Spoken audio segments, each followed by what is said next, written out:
ჭიათურაში რაც ხდება, სინამდვილეში ძალიან კარგად აშიშვლებს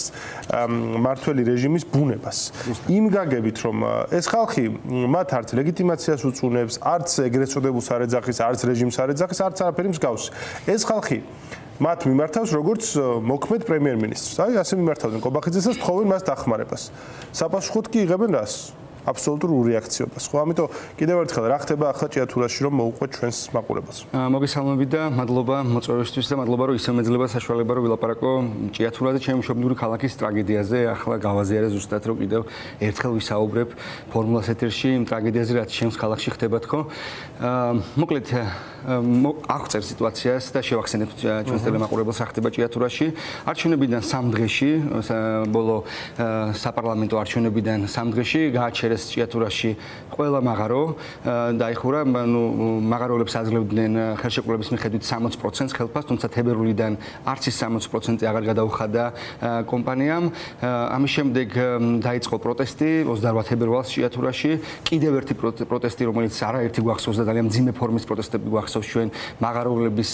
დაზარალებული მოსახლეობის და ასე შემდეგ და პროტესტი გრძელდება დღემდე, უკვე თვეებია, 150 დღეა დაახლოებით, რაც პროტესტი მიმდინარეობს ჭიათურაში, ქალაქის ცენტრში და ამ პროტესტს მაღაროელებს, მშრომელ ადამიანებს, მათ შორის აბსოლუტურად სწორად აღნიშნეს ქართული ოცნების ამომრჩეველს როგორ მოექცა ოცნება, როგორ მოექცა დღევანდელი რეჟიმი,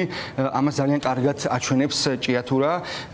ჩვენ ვიცით როგორ ექცევა საკუთარი გუნდის წევრებს ქართული ოცნების რეჟიმი, თუმცა როგორ ექცევა საკუთარ ამომრჩეველს, პატიოსან მშრომელ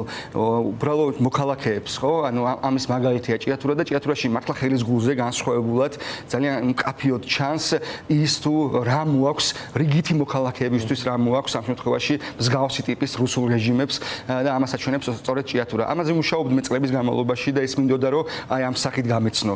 ჭიათურა და გვეჩვენებინა ის თუ როგორ მოქმედებს ადამიანი და დღევანდელი სახელმწიფო რა ურთიერთქმედებაში არის ერთმანეთთან. აბსოლუტური იგნორი ყველასგან და კი მაღაროელები ითხოვდნენ უბრალოდ შეხვედრას ითხოვდნენ თანამდებობის პირებთან, პრემიერთან, მის წარმომადგენელთან. სამწუხაროდ ეს ადამიანები კიდევ ყოფენ ერთმანეთსგან კომპანიას და სახელმწიფოს მაშინ როდესაც აბსოლუტურად ერთი და იგივე გადაწყვეტილების მიღების პროცესში არ არსებობს არავინ არც ერთი მხარე სახელმწიფოს და სპეციალური სამსახურების გარდა. ეს მიხაილ სოცკიც, რომელიც ცოტა ხნის წინ 2 თვის წინ წარუდგინეს როგორც რეორგანიზაციის ავტორი, რომელიც რეორგანიზაციის გეგმაც მოიწონა თურმე იქ არსებულმა მენეჯმენტმა კომპანიამ, რომელიც ცოტა ხნის 1 წლის დაფუძნებულია დაახლოებით ამ კომპანიამ და მათ შორის მინისტრის მოადგილე გიორგი ცაგარეიშვილმა წარადგინა მიხაილ სოცკი, ანუ რუსულმა რეჟიმმა წარუდგინა ჭიათურას რუსი ოლიგარქი, მინი ოლიგარქი ამ შემთხვევაში და მინი ოლიგარქს დაევალა რომ ჭიათურას უბატონოს და ასე შემდეგ.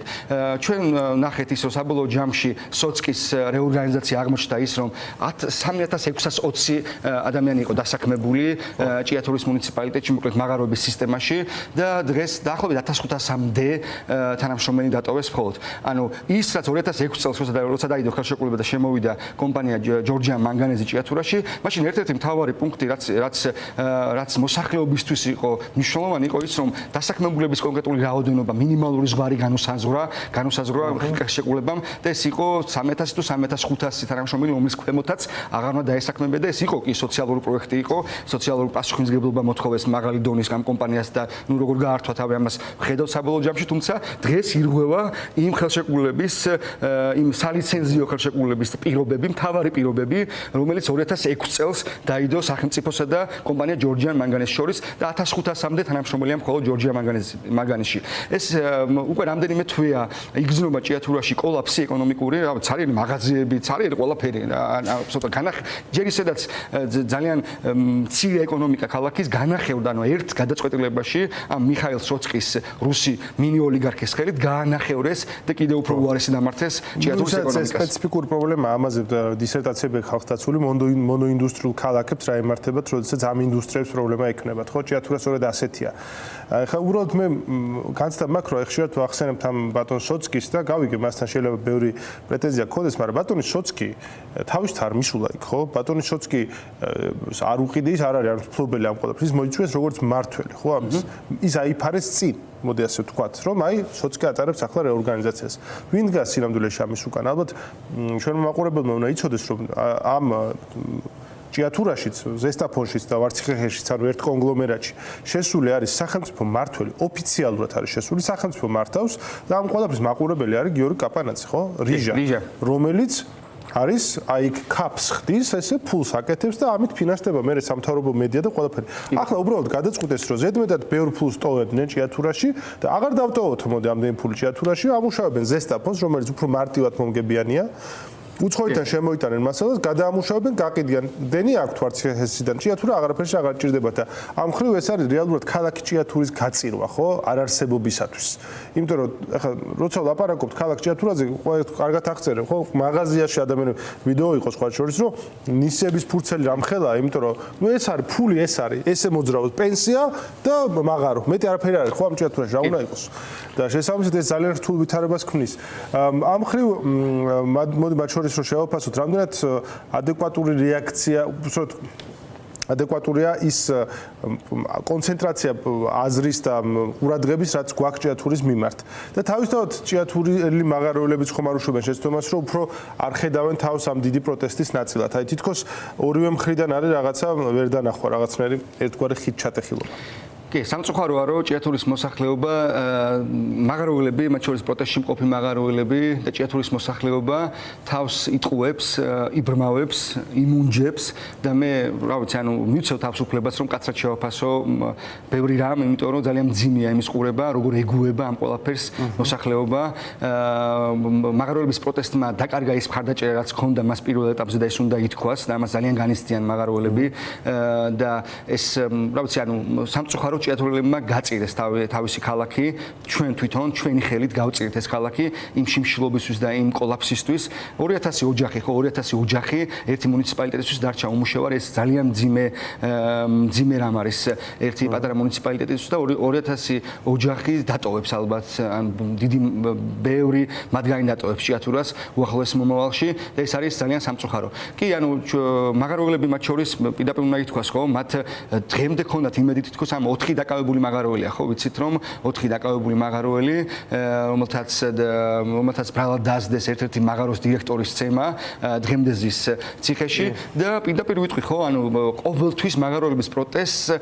ქონდა იმედი ისევ ქოცული კლანების, ანუ ოცნების, შიდა სხვადასხვა კლანების, სხვადასხვა სუსტან დაკავშირებული პიროვნებების და გაურკვეველი 엘ემენტების იმედად იყვნენ. ანუ ამ ადამიანებს ჯეროდათ დღემდე, დღესაც სასამართლო პროცესი იყო ქუთაისში. ამ ადამიანების რომელსაც ვიტყვი დაკავებულები არიან მერაბ სარალიძე, აჩიკო ჭუმბურიძე, თენგო გველესიანი და გიორგი ნეფარიძე. ეს ხალხი მხოლოდ იმიტოზის ციხეში, რომ სამაგალითოდ დასაჯონ, რომ აი სხვებმა არ გაბედოთ პროტესტი. ეს არის სოციალური სტილი, რომელსაც ტყიბულში იყენებდა აქამდე 2019 წლიდან ამ ადამიანს ტყიბული აბარია და იქ ვიცით როგორ ჩაკლა პოლიტიკური ნიშნით, მათ შორის ადამიანები, ვისაც ჰქონდა გარკვეული პროტესტი იმ ყველაფერზე, რაც ხდებოდა ტყიბულის შახტებში და დღეს ჭიათურის მაღაროებს ემუქრება და იგივე საფრთხეს წინაშე დგას უკვე ეს ყველაფერი. ამ 4 ადამიანის სახელს, რომელიც ახლა ჩამოთვალე, ხო? ყოველ დღე რუსთაველის გამზირზე ვისმენთ იმ პატიმრების ჩამონათვალში, იმ პოლიტიკური სინდისის პატიმრების ჩამონათვალში, რომელსაც კითხულობენ ყოველ საღამოს რუსთაველზე აქციის მონაწილეები. ეს უნდა იცოდეს ჭიათურაში ყველამ, რომ რუსთაველის გამზირი, რუსთაველის პროტესტი თავიდან ბოლომდე მხარს უჭერს მაღაროელების პროტესტს, თუმცა იგივე არ ხდება, უკვე ამდენი ხანი არ ხდება მაღაროელების მხრიდან. ანუ მაღაროელებს კიდევ ამბობ, იმედი ჰქონდათ და დღემდე აქვთ იმის იმედი, რომ ამ ბიჭებს ვიღაც და კიდევ ამბობ, ეს არის სუსის ტიპები, სუსის კონკრეტული წარმომადგენლები, რომლებიც მრავლად არიან, მათ შორის მენეჯმენტში კომპანიის 2017 წლიდან რაც სახელმწიფო მმართველი შემოვიდა კომპანიაში, მას შემოყვა სუსის მაღალჩინოსნები, შემოყვა საკმაოდ ისეთი გამოსტილი წარმომადგენლები, სპეციალური სამსახურების და ისინი არიან მაგალითად 3 დამფუძნებელია ჭიათურ მენეჯმენტ კომპანიის CMC ჯგუფის, რომელიც ერთ-ერთი წევრი, ასე ვთქვათ, ამ საბჭოსი არის სუსის ყოფილი მაღალჩინოსანი, პირდაპირ ეს ხალხი მართავს, ანუ პირდაპირ სამთავრობო ბიზნეს ოჯახთან დაკავშირებული ჯგუფები მართავენ ჭიათურას და მათ მოიყვანეს სოციალური მე შემთხვევით არ ვთქვი მინისტრის მოადგილე, ხო, მინისტრის მოადგილემ მოიწონა ეს გეგმა, რა რეორგანიზაციის გეგმას და რომელმაც გააუბედურა ეხა ქალაქი და ბევრად უფრო მძიმე პირობებში მუშაობს ეს ხალხი, ანუ ბევრად უფრო მძიმე პირობებში, უფრო ნაკლები ხელფასები შეუმცირდა იმ 1500 დარჩენილ ადამიანზე მაქვს საუბარი. ხელფასები შეუმცირდა დიდ ნაწილს, შრომის საათები გაეზარდათ და აბსოლუტური განუკითხაობა ისეთ დღეშია, დღეს ჭიათურა როგორიც მართლა არ ყოფილა და რუსული სტილის ინდუსტრიული ქალაქ მოდელია ახლა რაღაცნაირად თუ ვინმეც ქონდა იმის იმედი რომ საბჭოთა კავშირის ჭიათურის ინდუსტრია რაღაც სოციალისტ თუ იმედის თვალით შეხედა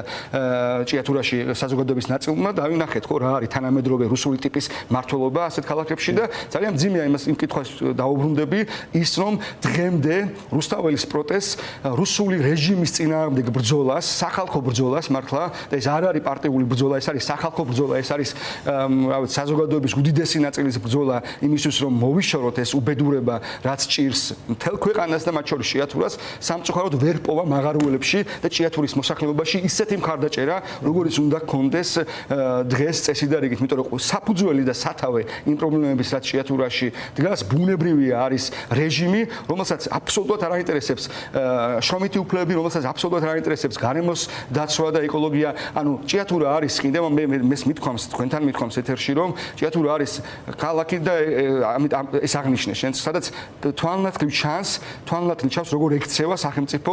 საკუთარ მოსახლეობას ჩვეულებრივ უბრალო პატიოსან მშრომელ მოქალაქეებს საკუთარ ამომრჩევას ოცნების ამომრჩევას ცუდი მოდელი გვაქვს ჩვენ ამ ხრივ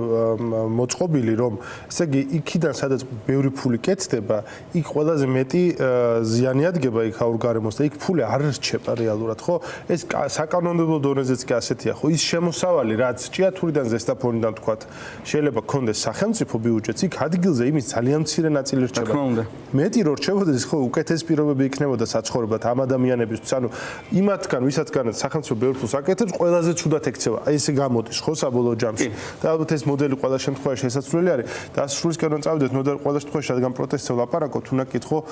უფრო ზოგადად მათ შორის თბილისის პროტესტთან დაკავშირებით თუ ასე დავუყობთ საერთოდ ხო როგორ უყურებ ამ პროტესტის დინამიკას ახლა ზაფხულია ცხელი ზაფხულია პოლიტიკურადაც ცხელია სხვა შორის იმიტომ რომ საერთაშორისო ვითარება რთულია თუმცა როგორ უყურებ თავისთავად იმ წინააღმდეგობას რასაც ივანიშვილის რეჟიმი ხვდება საკმარისია ხო, ივლისი და აგვისტო ვიცით რომ პროტესტისთვის თლათ შესაფერისი პერიოდი არ არის ხოლმე თბილისში, თუმცა 19 ივლისის აქციამ აუცილებლად მინდა ვახსენო, ჩვენ ნახეთ შუა ივლისში ხო, ისეთ პირობებში რამდენი ადამიანი, ათასობით ადამიანი გამოვიდა ქუჩაში, 8 პოლიტიკური პარტია, რომელიც არათანამშრომლობის რეჟიმში არის დღევანდელ რუსულ რეჟიმთან, ამ 8 პოლიტიკური პარტიის დაორგანიზებული აქცია იყო 19 ივლისს და ძალიან მნიშვნელოვანი იყო ის რომ კიდევ ერთხელ ნახეთ და ნახამად შორის ყველა მხარემ პოლიტიკურმა მხარეებმაც და საზოგადოებამაც ნახა რომ პროტესტი გრძელდება პროტესტი ჩვენშია ადამიანებშია და ეს პროტესტი როდის იფეთქებს იმაზე უფრო მეტი ძალით ვიდრე ოდესმე უფეთქია ეს არ ვიცით ხო